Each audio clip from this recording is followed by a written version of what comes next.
آقا یا چند سال اومدین اینجا؟ 7.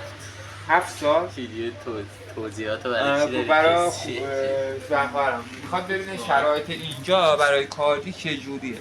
تو 7 سال اومدی اینجا، بابات که ایرانه، از لحاظ کاری مامانت الان اینجا چند ساله مثلا مشغول به کاره، مثلا کار میکنه؟ من 7 سال 7 سال. از بینش کار نکرده. چجوری میبینه ترکیه مثلا از لحاظ اقتصادی چجوری میبینه؟ ترکیه خوبه اگه کار خوب باشه. من منظور میگم ترکیه، میدونم خوبه، میگم از لحاظ اقتصادی چجوریه مامانت؟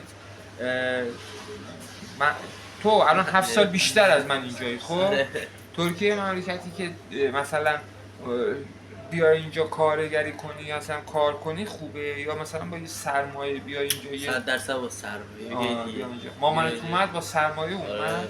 چقدر؟ مامانم 3 تا خونه فروختیران 6 سال پیش، ولی اونو پولشو خوردن. آها. دوباره الان یه چند پیش 2 تا خونه فروخت، یه آرشگاه زده، با یه ماشین خرید.